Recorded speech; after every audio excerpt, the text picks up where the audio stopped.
Tes tes. Sip, sudah toh?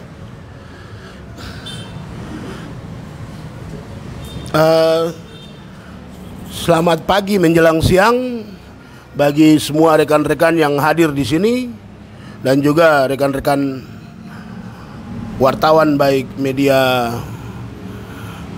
online maupun blogger serta video maker yang ada di sini. Pada siang hari ini kami akan melakukan konferensi pers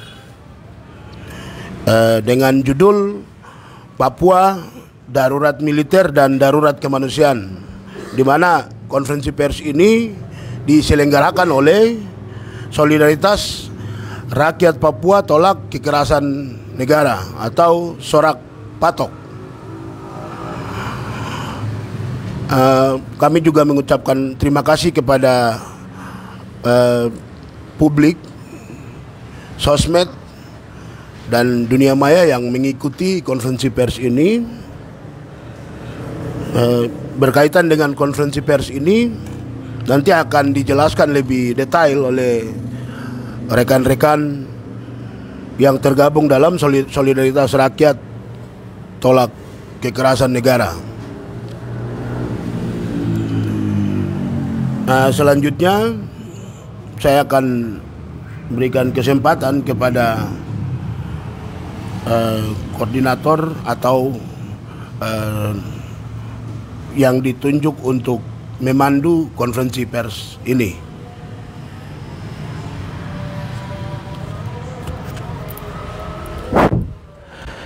Iya.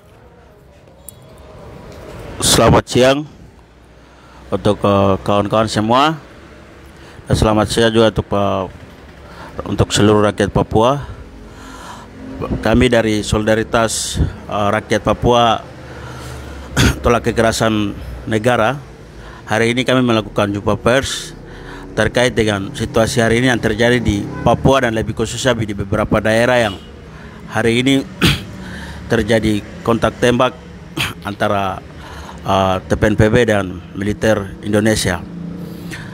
Jadi melihat dari situasi ini, pengiriman militer secara besar-besaran di Papua ini cukup sangat tidak sesuai dengan undang-undang yang sudah diatur oleh DPR sendiri. Jadi banyak persoalan yang terjadi di Papua dan lebih khususnya beberapa daerah ini, itu menjadi persoalan kita rakyat Papua semua hari ini. Dan bagaimana kita mengajak seluruh rakyat Papua, mahasiswa dan seluruh elemen, bagaimana melihat persoalan ini itu menjadi persoalan bersama, persoalan Papua semua, untuk bagaimana kita mendorong kasus ini sama-sama. Yang paling penting terkait dengan hari ini pelanggaran HAM yang terjadi di beberapa daerah, terus pengungsian secara besar-besaran di Intan Jaya, Yaukimo, Pengunan Bintang, Puncak Papua, Maibrat. Dan ini menjadi tanggung jawab kita semua rakyat Papua, yang dibantu oleh kawan-kawan dari penggiat HAM juga untuk melihat persoalan ini. Tujuan daripada ini kita jumpa pers ini, bagaimana kita mengajak seluruh rakyat Papua untuk melihat persoalan ini sama-sama. Kita tidak bisa membiarkan kita punya kawan-kawan di Duga, terus kawan-kawan di Intan Jaya, Puncak Papua dan beberapa daerah lainnya ini menjadi persoalan mereka sendiri. Tapi bagaimana kita lihat persoalan ini sama-sama.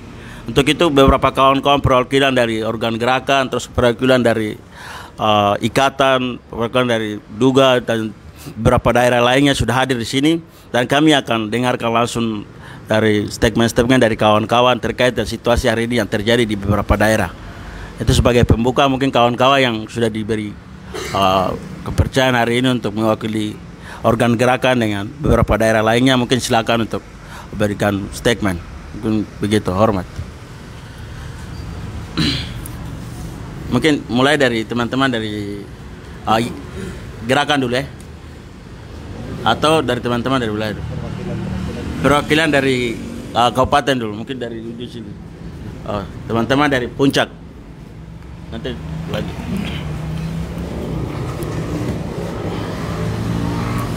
Iya, terima kasih untuk kehadiran kita semua. Saya perwakilan dari Kabupaten Puncak, Papua, ikut terlibat dan merespon soal situasi yang sedang terjadi di Puncak Papua. Bahwa bagaimana situasi di Puncak Papua itu tidak sesuai dengan aturan-aturan penerapan militer dan aturan-aturan pembuatan pos militer.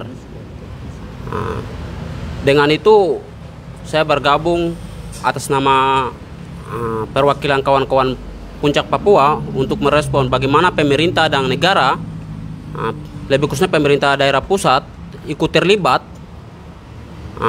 dalam penerapan militer maupun konflik-konflik horizontal yang sedang terjadi di Puncak Papua, yang selama ini sudah mengorbankan 19 jiwa yang korban dalam pertempuran konflik horizontal maupun dari TNI Polri sendiri. Dengan itu saya tegas dan mengajak seluruh masyarakat untuk terlibat merespon soal hal-hal ini. Dan kami berharap pemerintah Puncak Papua segera memberhentikan konflik horizontal yang sedang terjadi di Puncak dan pembuatan pos militer tidak sesuai mekanisme aturan negara. Mungkin dari Puncak Papua sekian.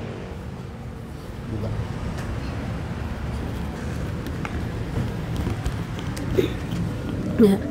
Baik, terima kasih atas waktu yang diberikan kepada kami. Perkenalkan, nama saya Dolia Bruangge. Saya mewakili pengungsi dari Kabupaten Duga.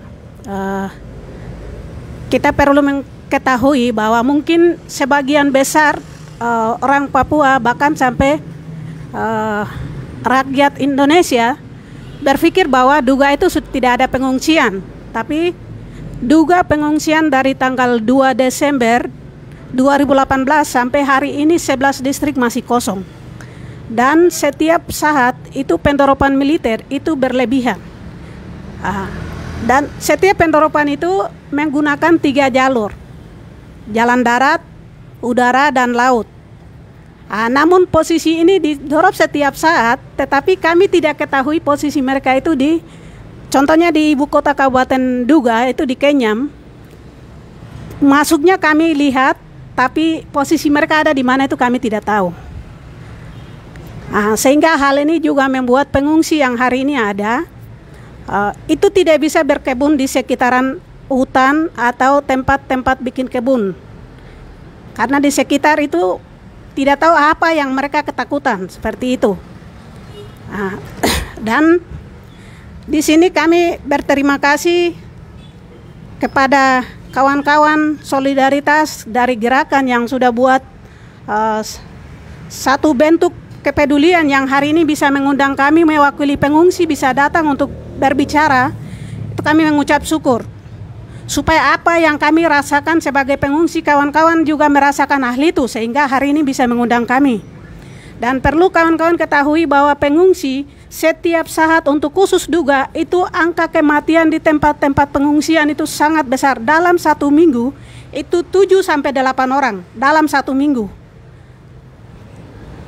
Kami tidak ketahui karena hampir dari Duga itu pengungsian dia tersebar di setiap daerah-daerah kabupaten terdekat. Pengungsi terlalu banyak ada di Wamena, ada di Timika, ada di Asmat, Yaukimo, dan lain-lain. Mereka karena pengungsian lari ke tempat yang merasa bahwa itu aman, tapi hari ini contohnya macam Kabupaten Yaukimo mengalami hal yang sama. Ini sangat berbahaya bagi masyarakat. Artinya hari ini dari pengungsi Duga itu dilihat dari tahun 2018 sampai dengan 2021, dilihat negara Republik Indonesia melihat bahwa hal ini hanya di sisi politik saja, tidak mengutamakan rakyat sipil, sehingga banyak rakyat sipil yang korban. Sehingga kami minta minta dan menyampaikan di forum ini, kalau bisa negara harus menarik militer non-organik. Karena kami lihat kekuatan yang digunakan di daerah ini juga seakan-akan melawan negara, sesama negara. Alat yang digunakan juga tidak sebanding dengan yang digunakan oleh TPNPB. Nah, ini mungkin melanggar juga kalau kita dilihat ada undang-undang atau hal-hal yang melarang bahwa menggunakan alat negara berlebihan, padahal ini lawan TPNPB juga menggunakan alat tidak sebanding dengan yang digunakan oleh TNI Polri. Tapi hasil dari akibat itu kebanyakan masyarakat sipil yang korban. Dan saya menggarisbawahi bahwa Duga 11 distrik sampai hari ini masih kosong. Kalau dari negara maupun bagian kemanusiaan dan lain-lain merasa bahwa itu kami sebagai pengungsi tipu, silakan turun lapangan. Apakah benar 11 distrik itu kosong atau masih ada orang, baru kami hanya bicara saja. Silakan turun, lihat kondisi di lapangan. Dan kami juga sedih melihat karena kami sudah merasakan berapa tahun sedang jalani, dan kami melihat tetangga-tetangga kiri kanan kami juga sudah mulai memikul barang dan jalan, itu kami sedih juga. Nah, dan kami pesan di sini mohon kita bergandengan tangan untuk melihat masyarakat sipil ini. Mungkin terima kasih, sebatas itu yang bisa menyampaikan. Waktu dikembalikan.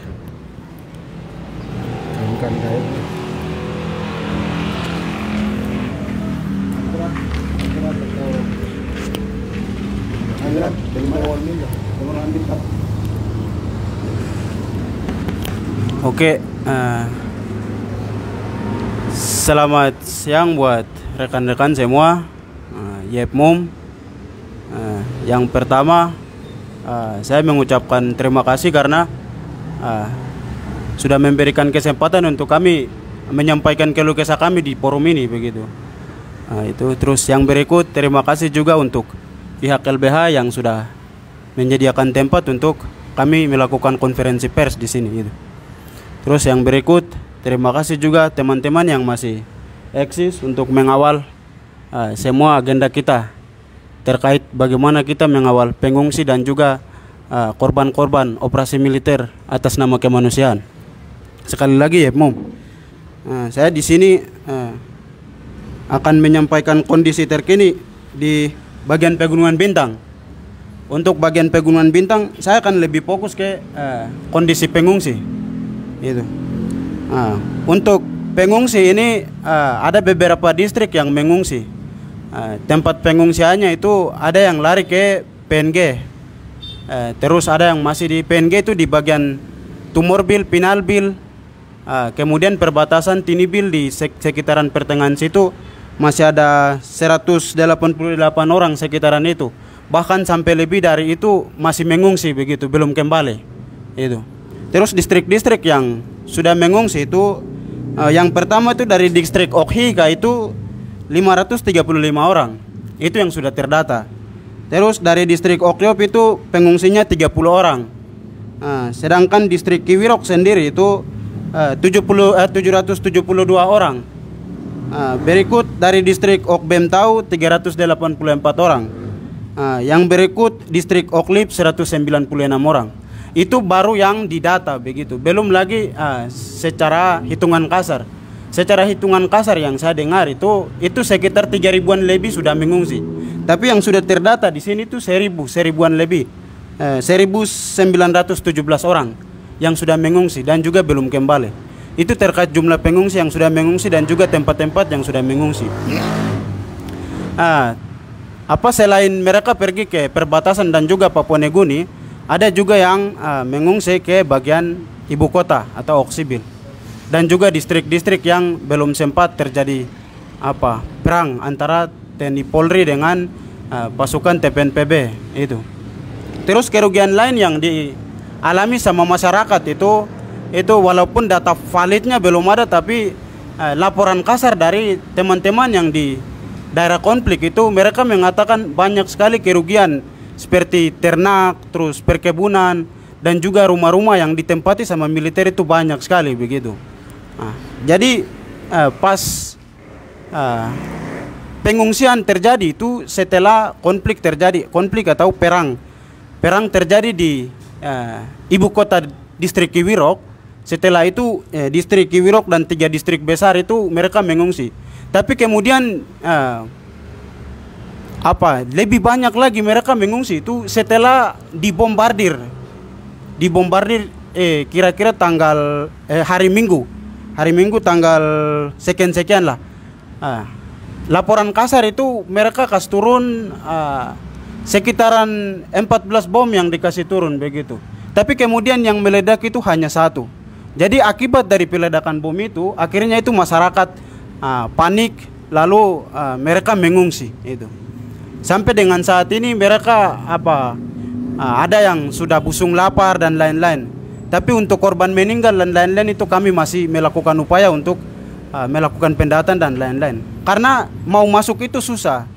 Jadi jalur-jalurnya itu sudah diisi oleh pihak TNI Polri itu. Jadi kami juga berharap supaya terutama pemerintah Kabupaten Pegunungan Bintang untuk segera melakukan pendataan secara menyeluruh begitu, dengan diikut sertakan pihak ketiga yang independen begitu, supaya pengambilan datanya itu valid dan juga tidak direkayasa. Itu yang kami minta. Kemudian kami juga pesan supaya seluruh mahasiswa Pegunungan Bintang yang hari ini sedang ninabobo dengan kegiatan-kegiatan mahasiswa yang tidak punya representasi yang jelas itu, supaya ikut terlibat begitu, supaya ikut terlibat untuk mengawal peristiwa yang terjadi di Kiwirok atau Kabupaten Pegunungan Bintang. Karena ini menyangkut kemanusiaan. Jadi kita semua tahu bahwa tidak ada yang lebih daripada kemanusiaan itu sendiri, sehingga bisa kita kawal sama-sama, baik itu LSM ataupun pemerintahan Kabupaten Pegunungan Bintang dan seluruh masyarakat, bahkan seluruh Papua, untuk kita kawal sama-sama supaya kita bisa menanggulangi ini. Itu mungkin untuk dari situasi Pegunungan Bintang hari itu secara garis besar untuk pengungsi seperti begitu. Terlepas dari itu kami juga menolak supaya tidak boleh miring-miringkan isu ini ke isu politik praktis begitu. Karena ini murni perang TPNPB dan juga korban ini korban murni korban perang begitu. Supaya jangan lagi dikotak-kotakan ini pihak ini, akhirnya pihak ini yang setting supaya pihak ini yang membayar dan lain-lain supaya konflik ini diciptakan itu atau perang ini diciptakan. Itu segera hentikan begitu. Karena ini murni perang TPNPB dengan TNI Polri dan juga pengungsi yang lagi mengungsi ini murni korban perang begitu. Jadi supaya ini hal-hal ini perlu diperhatikan supaya kita semua menjunjung tinggi nilai kemanusiaan lalu mendorong hal ini supaya bisa terselesaikan begitu. Untuk kondisi Pegunungan Bintang saat ini kira-kira seperti begitu. Mungkin sekian. Terima kasih banyak. Saya kembalikan. Ya, Mum.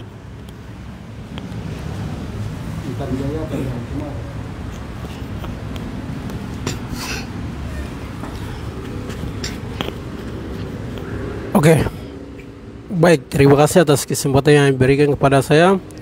Saya banyak terima kasih kepada tuan-tuan yang hadir pada kesempatan ini.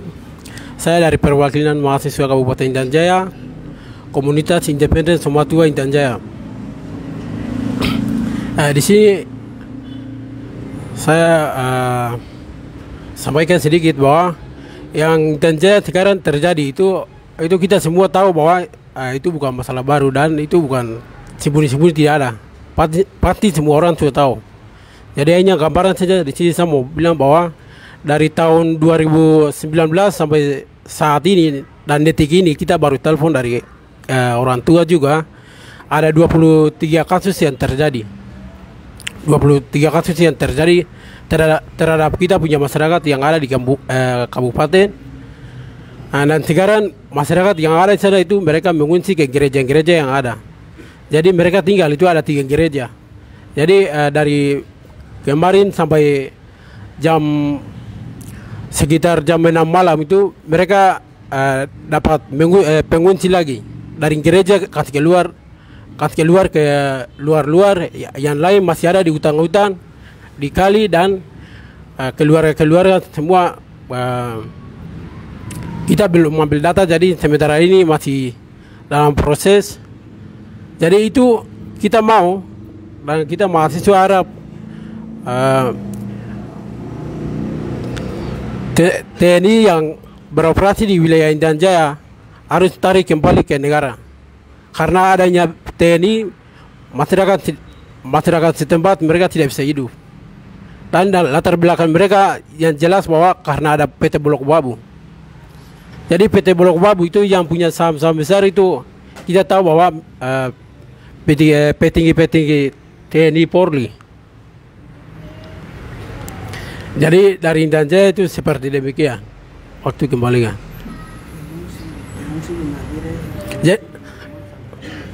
Jadi pengungsi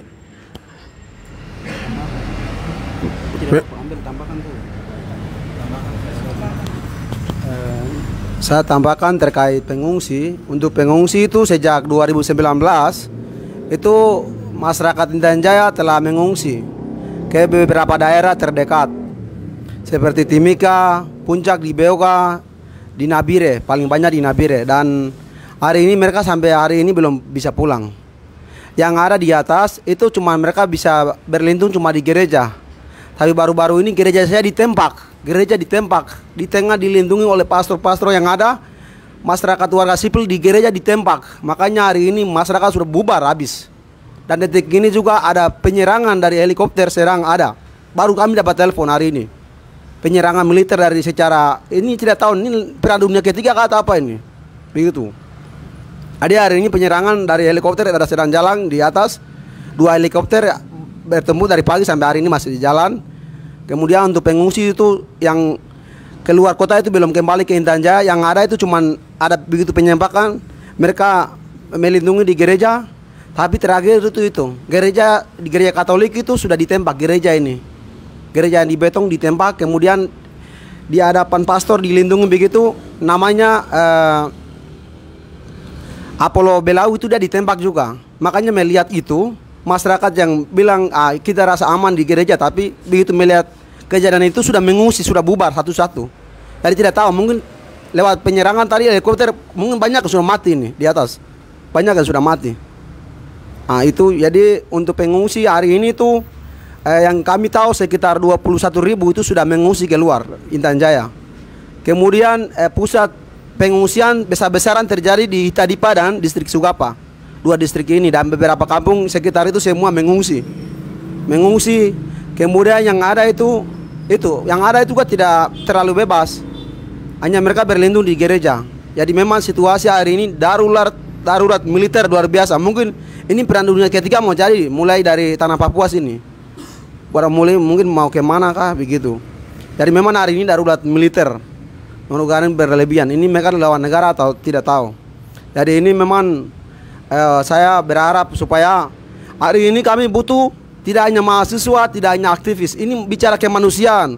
Kau DPR kah, kau gubernur kah, kau siapa kah, kau babi kah, manusia kah yang hidup di tanah Papua harus bersatu lihat situasi ini. Tidak boleh lihat itu Ndugama punya, tidak boleh lihat ini Intan Jaya punya, tidak boleh lihat ini Kiwirok punya, tidak boleh lihat ini Jaukimo punya, tidak boleh begitu. Ini manusia.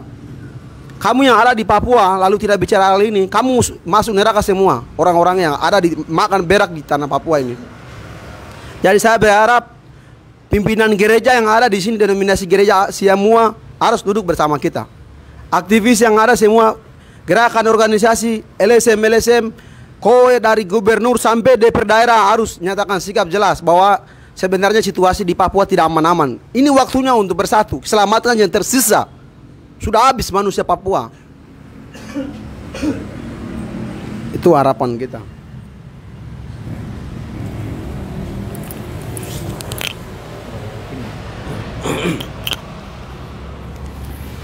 Selamat siang semua. Saya atas perwakilan Masuk Yaukimo, tetapi lebih khususnya dari pengurus asrama Yaukimo. Di sini saya bicara lebih khusus lagi Yaukimo, tetapi wilayah penerapan militer beberapa wilayah di Yaukimo, di Papua.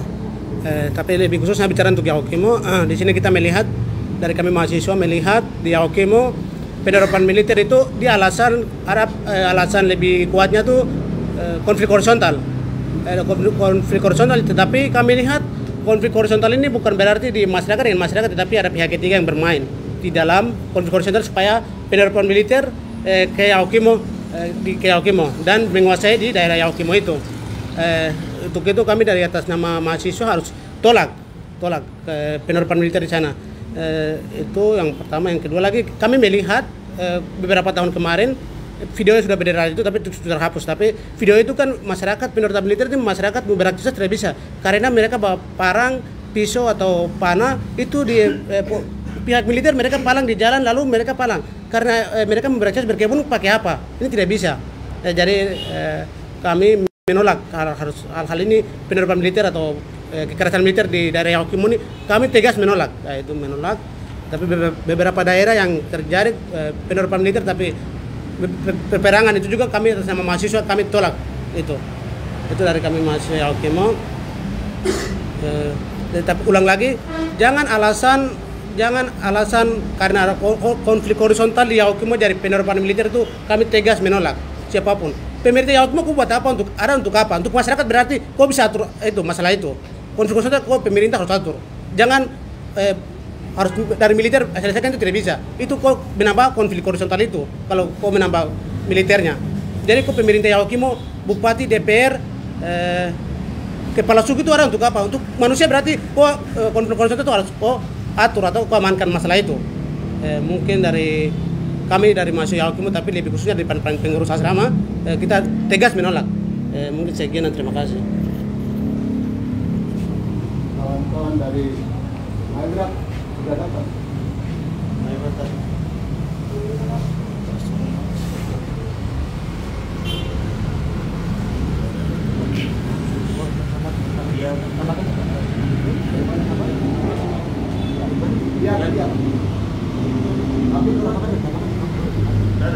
Ada lagi mau tambahkan ya? Baik, terima kasih.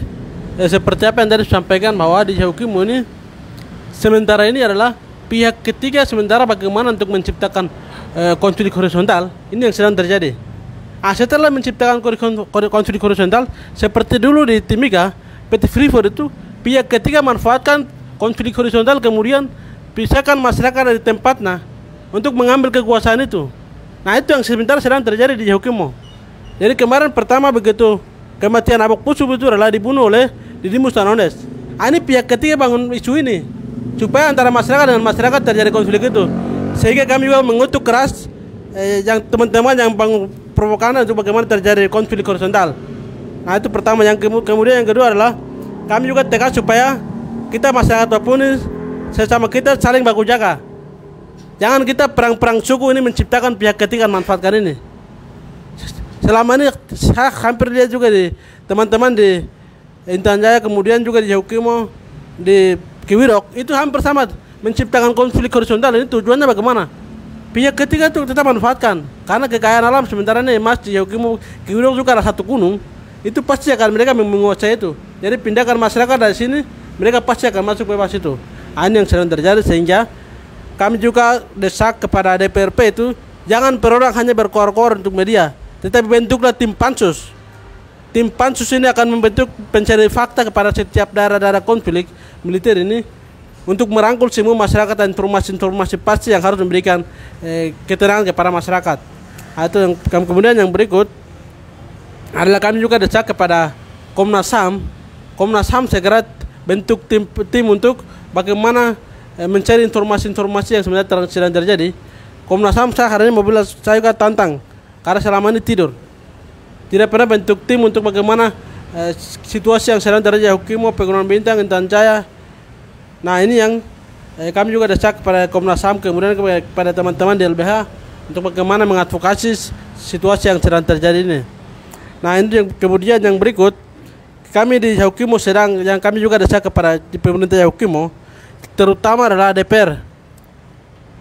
DPR ini adalah 3 fungsi utama: pengawasan, penganggaran, dan legislasi. Ini tidak pernah menjalankan baik. Seakan-akan mereka itu menjadi tim sukses, seakan-akan menjadi eksekutor. Ini yang kami juga selama ini mengutuk keras karena ini bukan masa-masa kampanye. Bagaimana mengarahkan masyarakat untuk menciptakan kapitalisme yang baik di situasi yang di Yaukimo sedang terjadi ini. kami juga desak ada DPR di bidang komisi bersangkutan bagaimana membentuk tim pansus untuk mengarahkan masyarakat setempat secara baik. Ini yang kami juga sedang desak. Kemudian karena kami juga kemudian untuk soal pemerintah daerah hari ini mau dengan ajakan sikap mau menolak TNI Polri susah karena nyawa mereka terancam. Hari ini saya menolak pasti akan terancam nyawa. Makanya teman-teman mahasiswa aktivis kita yang peduli rakyat kita, masyarakat kita, kami tolak dengan tegas penerapan militer dan serangan diskriminasi yang sedang terjadi. Nah itu soal yang berikut adalah saya sampaikan mengkutuk keras juga kepada Gubernur Papua. Hari ini memberikan surat izin untuk perusahaan di Intan Jaya itu. Ini salah satu aktornya Lukas NMB. Jangan pernah kita cari siapa-siapa. Karena sudah jelas surat resmi sudah ditandatangani oleh Lukas NMB, Gubernur Papua. Dan ini sesama orang rakyat Papua kita saling menindas. Sehingga segera waktu yang sesingkat-singkatnya kami memberikan tugas untuk Lukas NMB akan mencabut surat itu. Terima kasih. Mungkin kami dapat sampaikan. Terima kasih.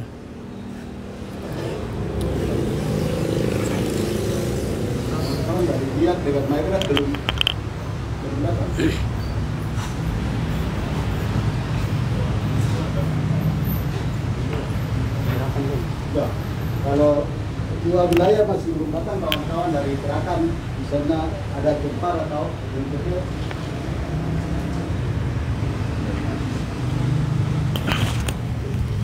Baik, selamat siang semua kawan-kawan semua. Terima kasih untuk kesempatan.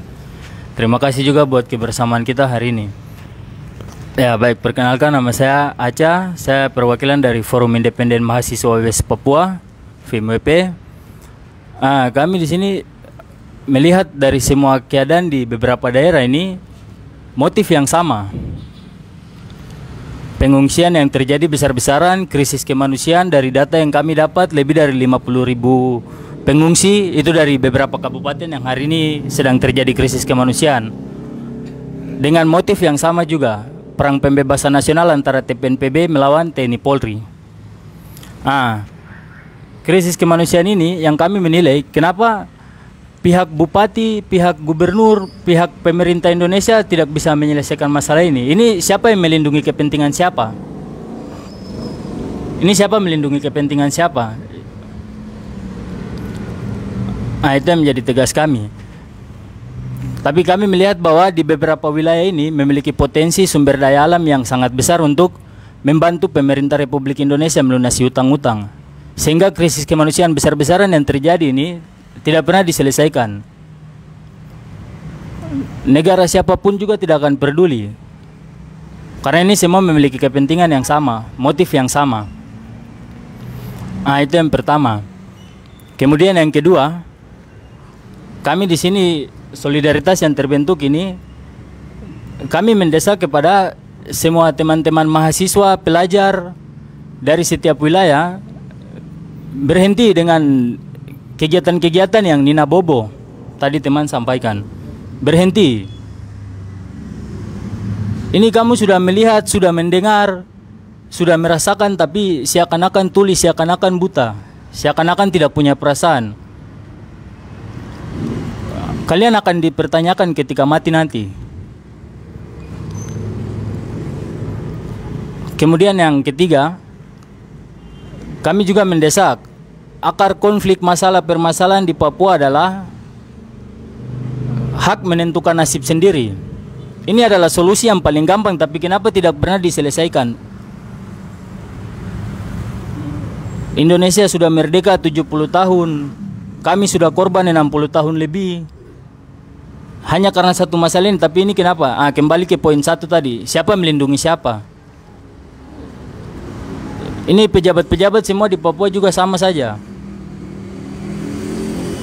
Yang keempat, kami mendesak selain mahasiswa dan pelajar, kami mendesak juga kepada setiap lembaga-lembaga, kepada setiap perwakilan LSM atau siapapun yang punya rasa terhadap kemanusiaan untuk segera bersatu menyuarakan hal ini. Karena ini bukan hanya masalah dari kabupaten ini, wilayah itu. Karena itu diciptakan oleh kolonial untuk memecah-mecah kita. Jadi semua kepentingan yang terjadi di atas tanah Papua ini itu motif yang sama, yaitu motif kepentingan penanaman investasi modal. Mungkin itu yang dapat kami sampaikan. Waktu selanjutnya kembalikan.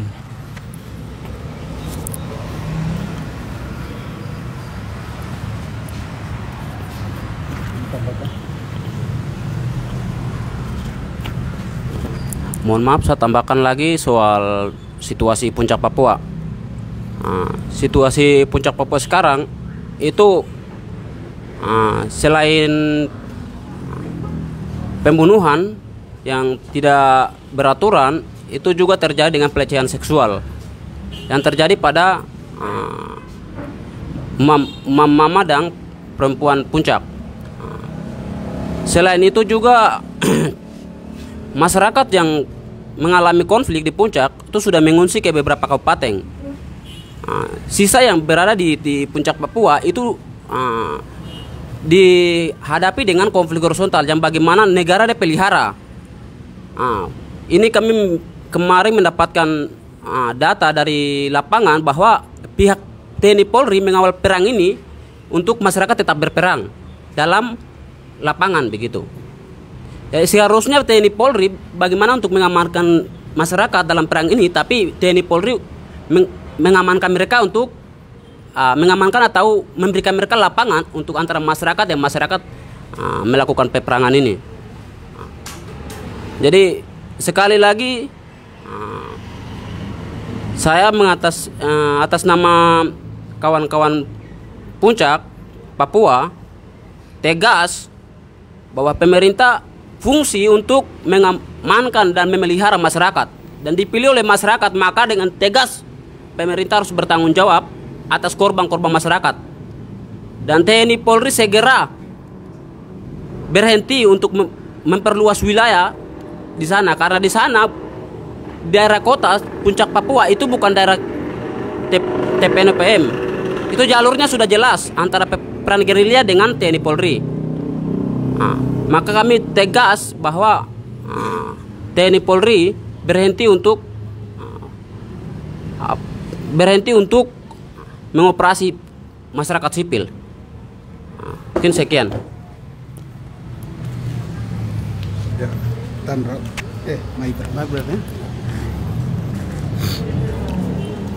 baik. Salam, selamat siang buat kita semua. Di sini saya dari mengupdate situasi tentang konflik yang terjadi di Maibrat dari 2 September sampai sekarang ini. Jadi dilihat dari konflik yang pernah terjadi di Maibrat antara TNI Polri dan TPN, ini dia berimbas pada pengungsian besar-besaran yang terjadi di Kabupaten Maibrat dari tanggal 2 September sampai sekarang ini. Sekarang detik yang saya ada bicara nih, karena belum ada penanganan serius dari pemerintah daerah, provinsi maupun pusat. Ini yang sekarang terjadi. Karena di sana pasca konflik sampai sekarang ini yang mengungsi itu 5 kampung dalam satu distrik. Itu yang sekarang mengungsi. Dan ada yang mengungsi turun ke bagian Bentuni, ada yang turun ke Sorong, ada yang menyeberang ke Tambrau, ada yang sekarang mengungsi di kampung tetangga, tapi belum ada perhatian dari pemerintah pusat maupun provinsi. Dan ada beberapa catatan lagi yang kita dapat, yaitu ada satu masyarakat sipil yang ditembak tapi belum tahu dia keadaan sampai sekarang ini bagaimana, hidup kah mati kah. Ini sampai sekarang kita masih mempertanyakan hal ini. Mungkin dari saat saya minta kepada pemerintah daerah maupun pemerintah provinsi, tekankan kepada pemerintah pusat agar memberikan akses masuk ke Maibrat begitu, karena sampai sekarang akses masuk ke sana juga tertutup. Jurnalis tidak bisa masuk, pegiat HAM juga tidak bisa masuk. Yang di dalam sini hanya pemerintah daerah Kabupaten Maibrat dengan TNI Polri saya yang ada di dalam situasi konflik ini, sedangkan tim-tim lain tidak bisa masuk. Ini ada apa? Seperti begitu. Mungkin masyarakat sipil yang ada di sekarang mengungsi ini belum dapat perhatian serius dari masyarakat luas begitu. Makanya kami minta supaya pemerintah pusat tolong untuk memperhatikan, kirim PMI Palang Merah Indonesia yang sekarang ada dibentuk itu. Karena yang ada sana dominan itu masyarakat sipil. Seperti begitu. Mungkin itu saya yang dapat saya sampaikan. Sekian, terima kasih, waktu saya kembalikan.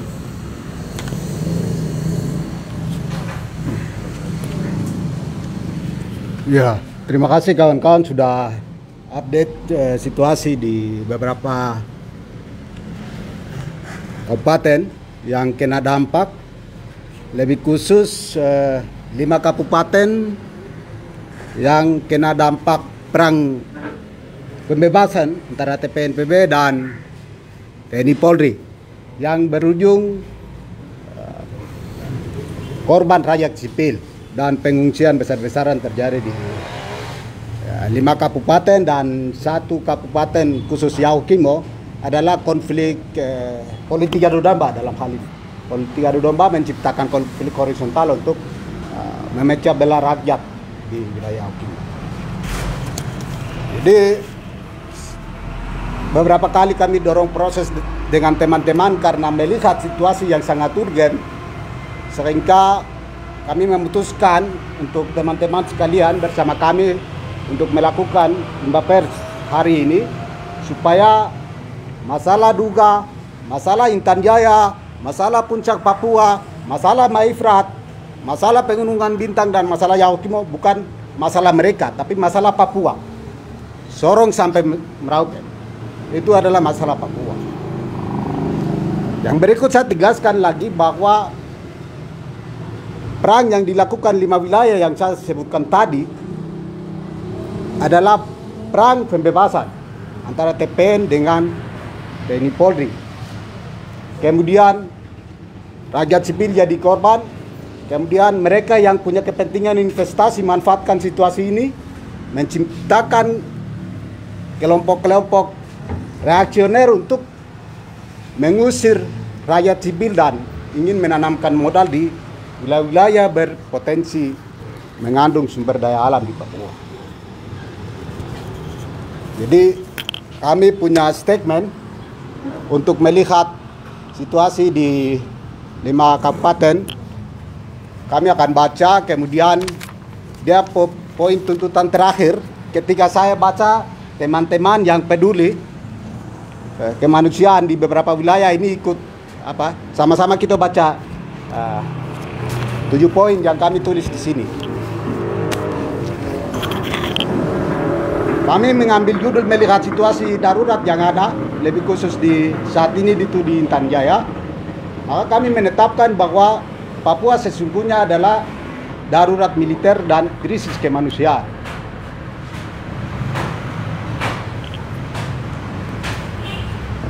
Izinkan saya membacakan pernyataan kita yang kita rangkum dalam statement bersama ini.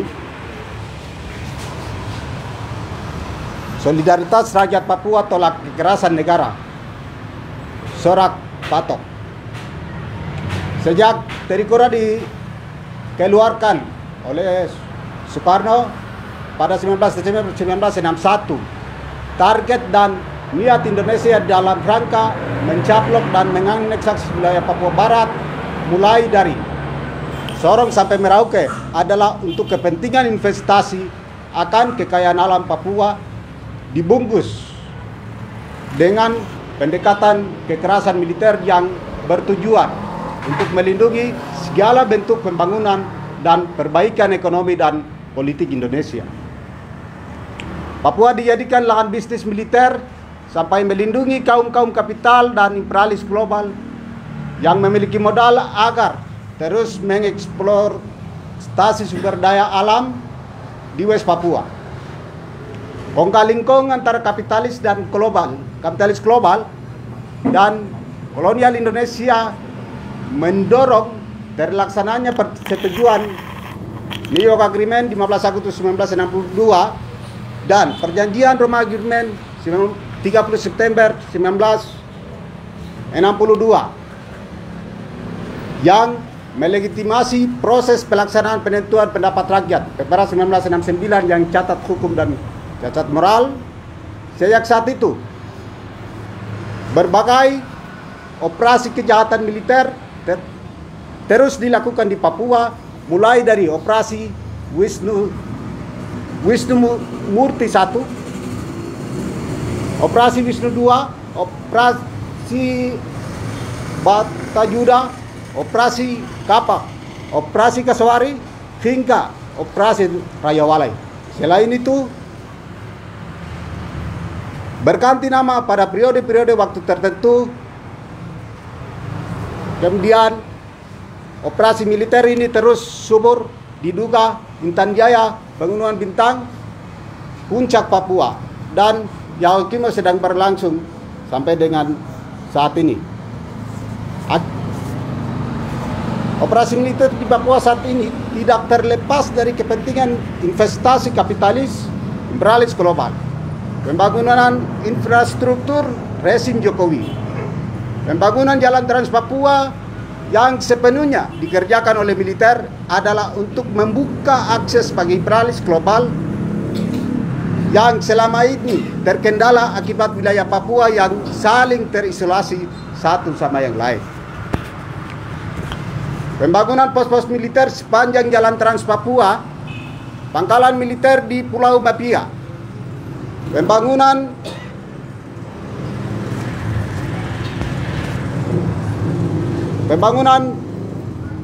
militer, pangkalan militer di Timika, serta rencana pembangunan bandara antariksa di Biak dengan luas tanah 800 hektar, yang tentu juga bertujuan untuk mengawal pemetaan eksploitasi investasi besar-besaran di Papua, seperti Blok Wabu di Intan Jaya, perusahaan kelapa sawit di Sorong Raya, perusahaan batu bara di Maibrat, dan illegal logging, illegal mining, pengawalan LNG di Bintuni, Blok C PT Atam di Pegunungan Bintang, ekonomi makro atau Volkstate di Yaokimo, Blok D PT Atam di Yaokimo, yang merupakan target wilayah konflik di Papua akhir-akhir ini, dan sudah tentu merupakan keran desain konflik sehingga mempermudah arus kontrol aparat militer dan akses imperialis global terhadap wilayah Papua yang kaya akan sumber daya alam tersebut. Selain itu, rencana pemekaran 4 provinsi dan 33 daerah otonom baru yang dimekarkan di tanah Papua tentu membuka peluang bagi kaum migran dan peluang pemekaran Polres dan Dandim atau Kodim baru seperti halnya yang terjadi di Yaokimo, Biak Utara, dan adanya wacana pembangunan Makobrimob serta Kodim di Maibrat, Puncak Papua, dan rencana pembangunan Kodam. Dan sudah tentu juga akan merampas tanah masyarakat adat atas nama pembangunan dan kesejahteraan. Sedangkan faktanya selama ini, akibat dari pembangunan dan pemekaran yang dilakukan justru membuat rakyat Papua semakin termarginal menuju kepunahan karena operasi militer dan rendahnya indeks pembangunan manusia.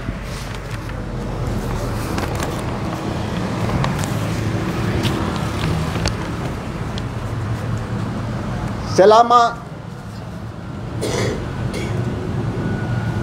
1 Januari sampai dengan saat ini, bulan November, kami punya data tentang pengungsi dan pendaratan militer di Papua, jumlah militer di Papua. Nanti kawan-kawan bisa baca, nanti kami bagi, itu tidak perlu baca. Tapi kami berharap ini ada dari semua persoalan itu ada 7 poin yang menjadi tuntutan dan perhatian kita semua. Saya harap teman-teman yang hadir sini solidaritas bisa ikut bersama-sama membacakan 7 poin yang ada di dalam tuntutan kami. Kawan-kawan bisa ikuti saya. 1. Segera hentikan semua operasi militer. Segera hentikan semua operasi militer di wilayah perang dan seluruh tanah Papua. Di wilayah perang dan seluruh tanah Papua. Hanya menguntungkan investor,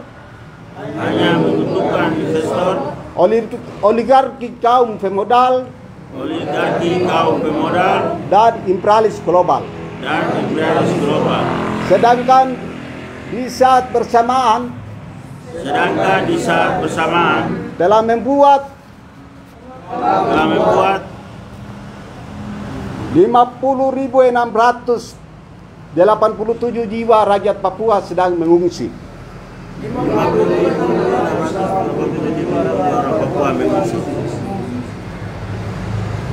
Mereka sedang menderita hidup dalam ketakutan dan trauma.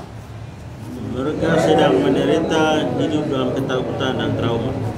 Dua, Dua, pemerintah Indonesia segera mencabut semua izin pemerintah Indonesia segera mencabut semua izin pembangunan dan eksploitasi sumber daya alam pembangunan dan eksploitasi sumber daya alam Blok A Timika dalam hal ini Freeport, Blok A Timika dalam hal ini Freeport, Blok B Intan Jaya, Blok B Intan Jaya, Blok C Pegunungan Bintang, Blok C Pegunungan Bintang, dan Blok D Yaukimo, serta segala bentuk investasi dan perjanjian perkebunan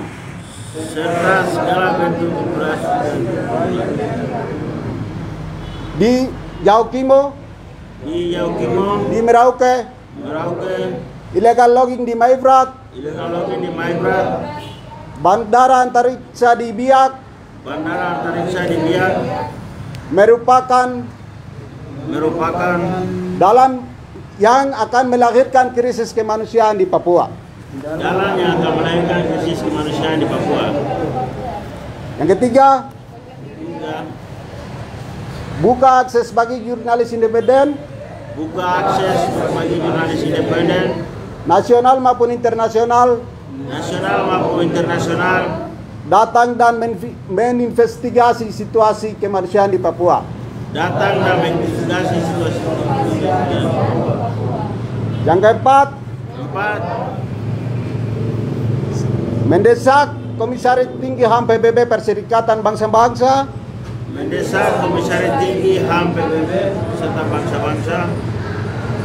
dan Lembaga HAM Independen, nasional maupun internasional, segera datang ke Papua, lebih khusus wilayah operasi militer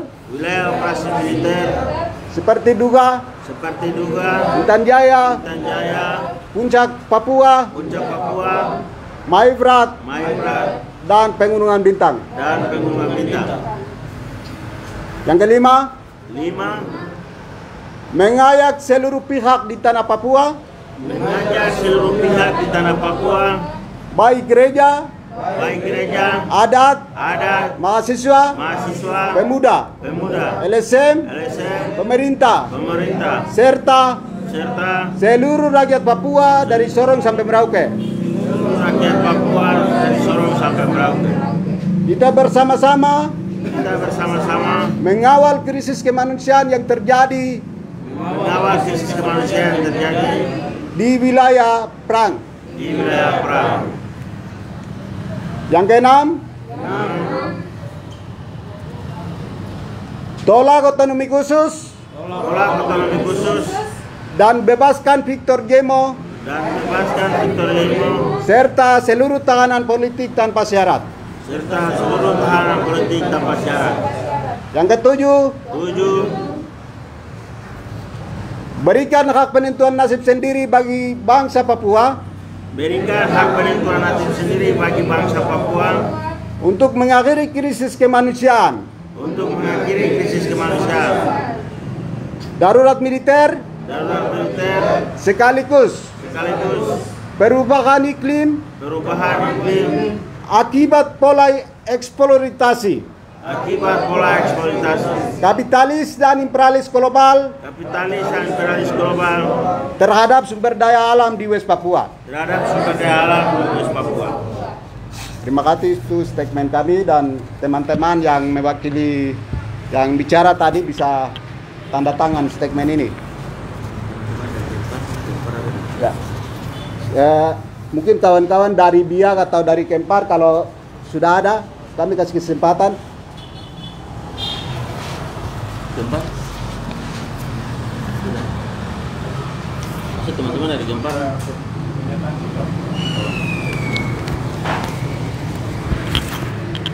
Jadi pernyataan pembacaan ini saya hanya singkat-singkat, kasih putus-putus. Jadi apabila ada, kalau kawan-kawan perlu kami akan kirim. Mungkin itu lebih khusus saya kembali tekankan situasi Intan Jaya yang sangat memprihatinkan adalah pertama itu penembakan terhadap 2 anak.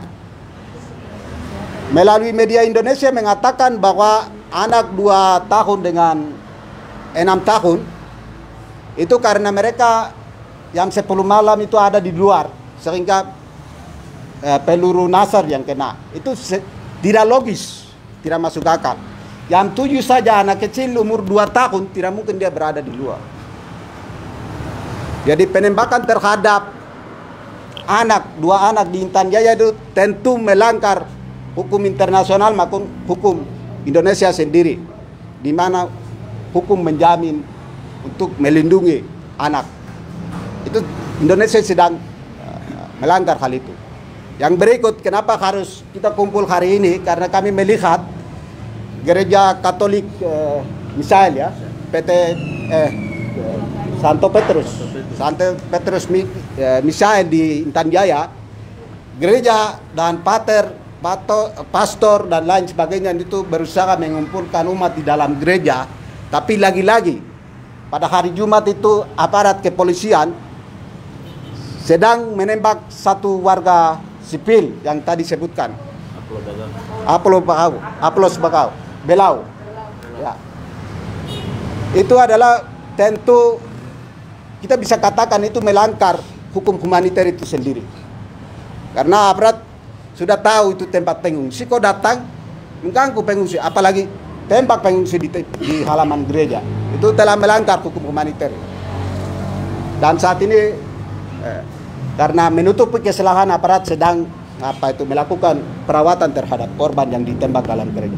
Akibat penembakan dalam gereja ini, rakyat yang sebelumnya itu merasa aman di dalam gereja, hari ini tidak tahu mereka di mana. Mereka bubar karena di gereja sudah tidak aman. Jadi perlindungan mereka sekarang di mana lagi? Oleh sebab itu dalam kesempatan ini jangan kita berevoria dengan berpesta-pora dengan hegemoni kolonial, PON dan apalagi PON yang baru. Selanjutnya apalagi itu? Bapenas, kemudian hegemoni yang lain. Mari melihat beberapa daerah konflik ini sebagai masalah kita. Sorong sampai Merauke. Anda merasa diri orang asli Papua sadar bahwa kami sedang habis. Secara sistematis sedang akan habis. Data tahun 2010 yang lalu, jumlah orang asli Papua itu sudah 40%. 2010 sampai dengan hari ini 2021 sudah berapa? Kami sedang habis. Oleh sebab itu silakan Anda berevoria, bersenang-senang, hidup dengan romantisme, silakan. Tapi nilai manusia penting. Berharap dalam forum ini kami solidaritas mengajak kita semua masyarakat Papua untuk prihatin terhadap pengungsi. Jumlah militer yang kami dapat laporan ada dalam tulisan ini di Papua sejak perang pecah di Dugama sampai dengan pengawalan PON, kemudian PON itu berjumlah 48.000, baik yang organik maupun non organik. Kemudian sekali lagi saya kembali tekankan, hari ini jumlah sejak konflik politik di Dugama 2018 2 Desember sampai dengan hari ini November, itu jumlah pengungsi, saya sekali lagi mengulang baca, itu 50.687 pengungsi masih hidup dalam pengungsian. Atas keprihatinan ini sehingga kami datang menyampaikan keluh kesah kami kepada publik, dan kami berharap semua bisa prihatin dengan kondisi ini. Terima kasih. Kalau ada kawan-kawan mau tambah, silakan.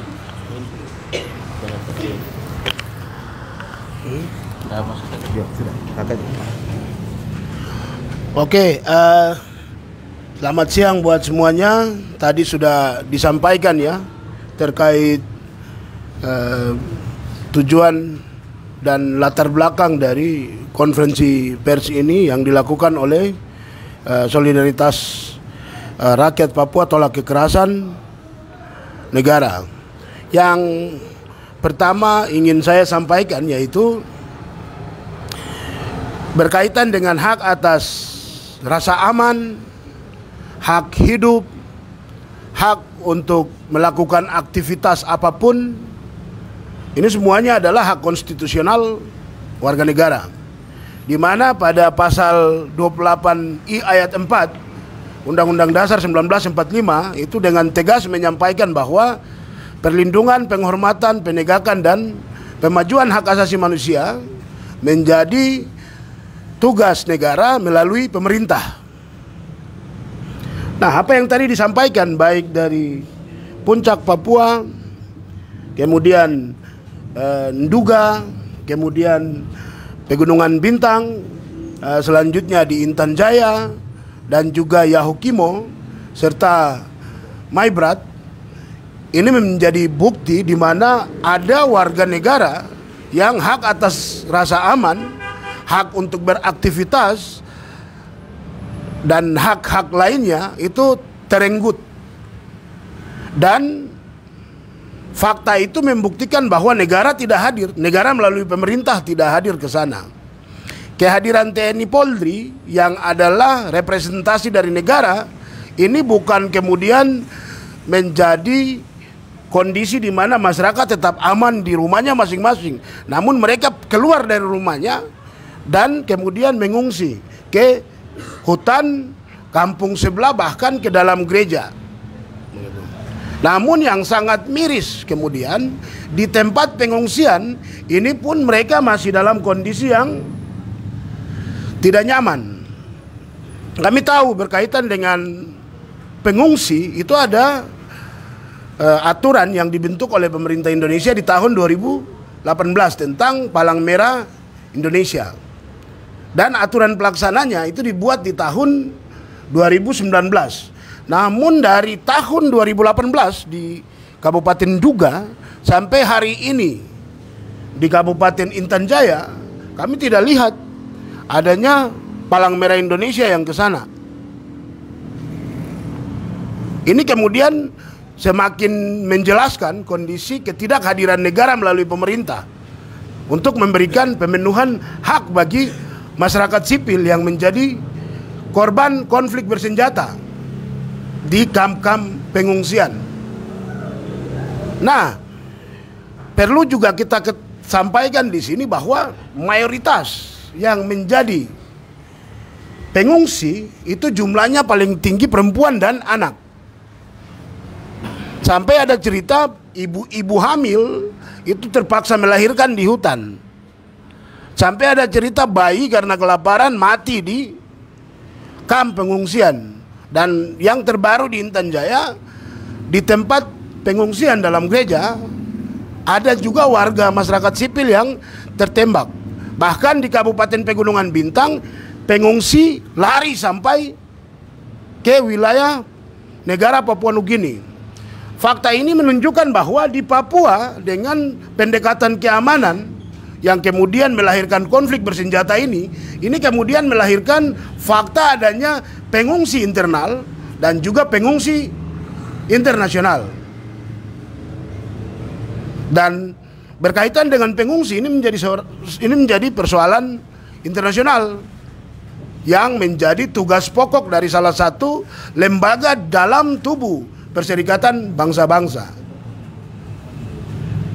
Nah, dengan adanya Undang-Undang Palang Merah Indonesia, ini menunjukkan fakta di mana negara Indonesia itu juga tunduk dengan ketentuan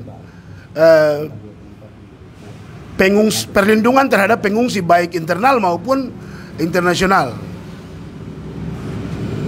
Nah, Namun yang sangat disayangkan yaitu perlakuan terhadap pengungsi, baik yang dari luar negeri masuk ke Indonesia, sama pengungsi yang sedang terjadi di Papua, dari daerahnya pindah ke daerah lain, atau dari daerahnya pindah ke negara lain, itu diabaikan oleh pemerintah. Kita semua tahu ada berita tentang pengungsi dari Myanmar masuk ke wilayah Indonesia, pemerintah sambut dengan baik, bahkan menjadi pemberitaan yang sangat viral. Namun kondisi itu tidak terjadi di pengungsi Papua. Ini kan tentunya ada fakta menunjukkan diskriminasi dalam penanganan pengungsi. Bagi pengungsi yang datang dari luar negara Indonesia diperlakukan sangat spesial. Namun pengungsi yang terjadi di dalam Indonesia, khususnya bagi warga Papua yang saat ini sedang terjadi di Kabupaten Nduga, Intan Jaya, Pegunungan Bintang, Maibrat, Tambrau, Yahukimo, Puncak Papua, ini tidak ada perlakuan yang spesial. Ini menambah deretan panjang terkait adanya diskriminasi terhadap berdasarkan ras dan juga pandangan politik kepada orang Papua dalam konteks kasus konflik bersenjata yang kemudian melahirkan pengungsi ini. Berikut secara khusus berkaitan dengan anak yang menjadi korban pengungsi. Kami tahu bersama bahwa pemerintah Indonesia sejak tahun 1990 itu sudah meratifikasi Konvensi Hak Anak. Di dalam Konvensi Hak Anak itu mengatur tentang kewajiban negara untuk melindungi anak dalam wilayah konflik bersenjata. Kami juga tahu bahwa aturan tersebut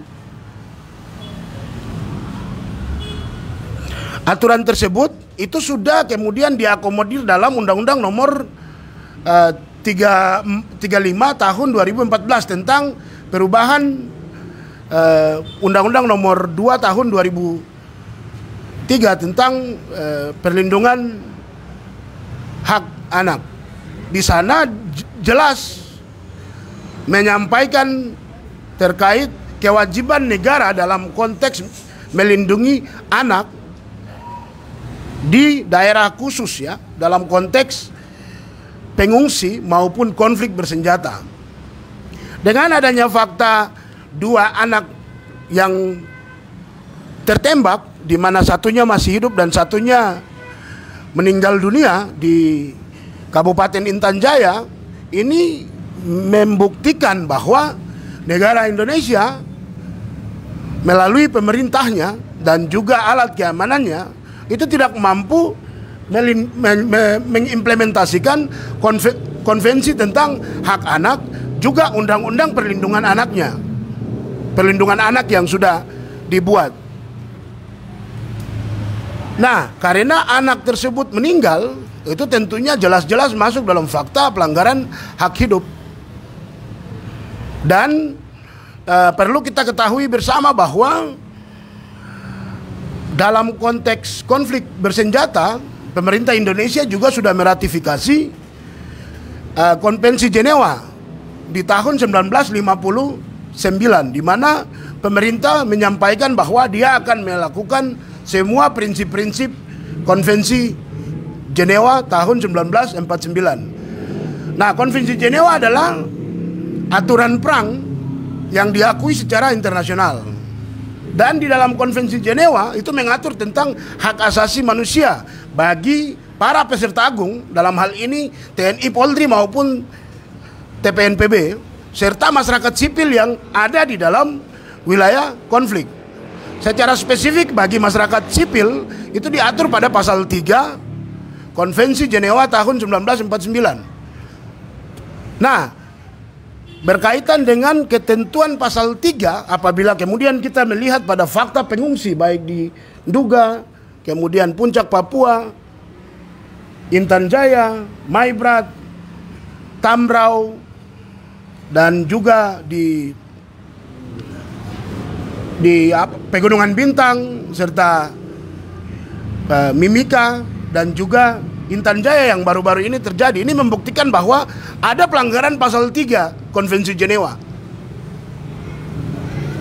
Nah, atas pelanggaran ini menunjukkan bahwa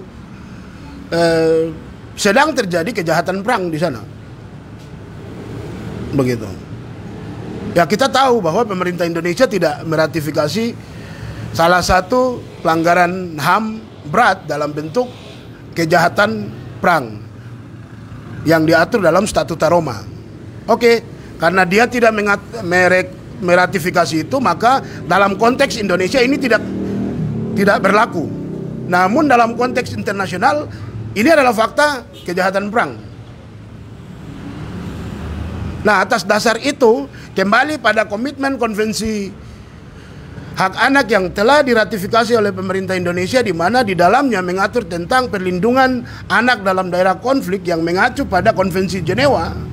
Maka dengan adanya fakta anak yang ditembak, satu masih hidup dan satu meninggal, ini kemudian mendesak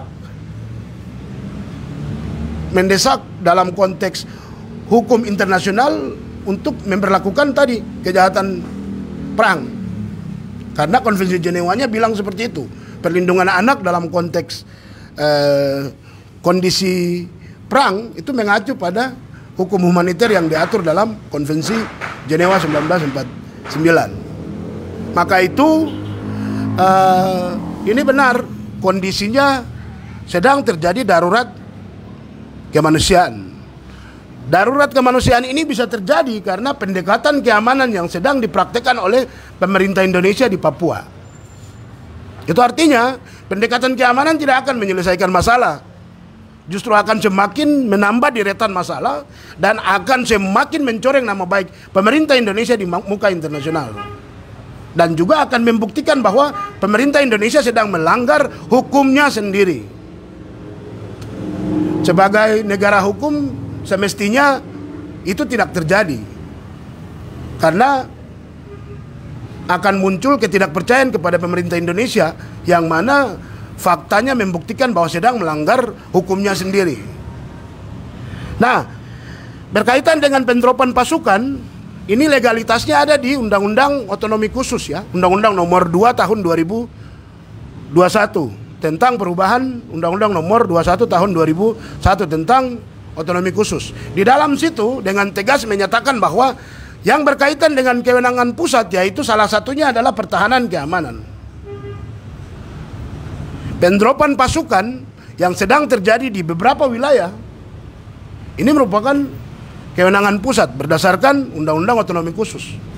Dengan adanya kantong-kantong pelanggaran HAM yang terjadi melalui fakta pengungsi dan juga adanya fakta pelanggaran hak hidup pada masyarakat sipil di daerah penerapan pasukan ini kemudian semakin menguatkan bahwa sikap kewenangan pertahanan keamanan pusat yang diberikan rekomendasi oleh otonomi khusus ini jelas telah melanggar HAM, dan yang bertanggung jawab adalah pemerintah pusat. Kenapa?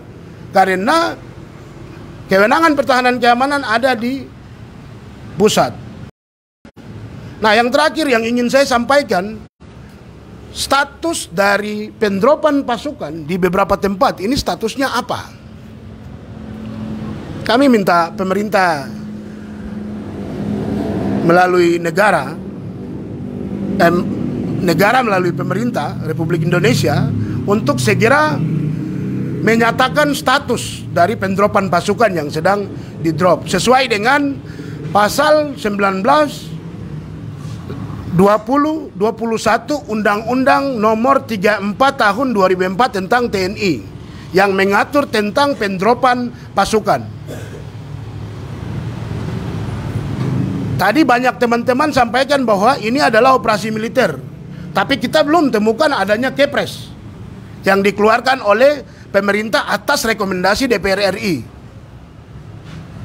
Itu sesuai dengan mekanisme yang ada di dalam pasal 19, 20 dan 21 Undang-Undang Nomor 34 Tahun 2004 tentang TNI. Karena tidak ada Kepres dan juga tidak ada rekomendasi dari DPR RI, maka operasi militer yang tadi disebutkan oleh rekan-rekan ini bisa kita simpulkan operasi militer yang ilegal. Kenapa ilegal? Karena implementasinya tidak sesuai dengan rekomendasi pasal 19, 20, 21 Undang-Undang nomor 34 tahun 2004 tentang Tentara Nasional Indonesia, khususnya pada mekanisme pendropan. Nah, mungkin itu yang bisa saya tambahkan dalam konteks hukum dari apa yang sudah disampaikan oleh rekan-rekan tadi.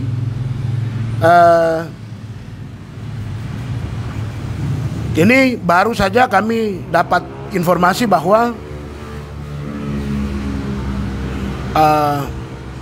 ada salah satu masyarakat sipil yang menjadi korban penembakan ya, atas nama Manfred Tamunete, di mana penembakan itu terjadi pada tanggal 24 Oktober 2021 di Maibrat.